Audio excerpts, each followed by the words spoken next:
Rumah bertumbuh seiring waktu. Assalamualaikum teman-teman. Nah, ini lanjutan part 2-nya dan part satunya bisa teman-teman lihat di profil aku ya. Kalau mau nyambung sih kronologi sebenarnya. Nah, sebenarnya itu ini aku udah di luar budget sih, pengennya hemat tapi malah boros. Nah, tahu nggak kenapa teman-teman? Yang penasaran ikutin aja terus ya sampai selesai. Nah, awalnya itu yang bikin pagar ini udah di hari kedua ceritanya. Karena terkendala sama bahan ya, kayu perkayuan itu. Awalnya aku bilang sama Pak suami dijual per pieces karena dia kayak dibelah-belah gitu sih ya. Terakhir ujung-ujungnya suami beli papan, tapi papannya dibelah. Jadinya makin tambah mahal kan.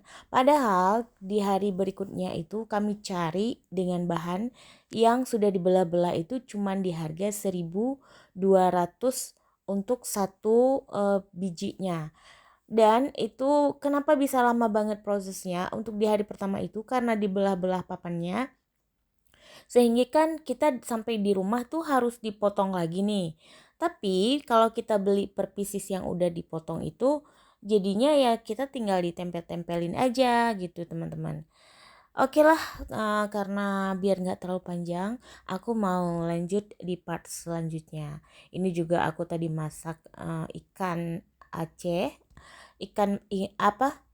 Sorry maksudku aku masak ayam khas Aceh dengan bumbu spiku. Ayo teman-teman kenal nggak sama bumbu ini? Kalau bahasa Acehnya sih namanya bumbu spiku. Nah bumbu ini khas banget untuk masak daging. Yang tahu coba komen di kolom komentar ya. Dan yang mau resepnya juga boleh komen mau resepnya. Nanti aku bakalan balas semua komen kamu insya Allah. Terima kasih sudah menonton. Barakallahu fikum. Sehat selalu. Assalamualaikum warahmatullahi wabarakatuh.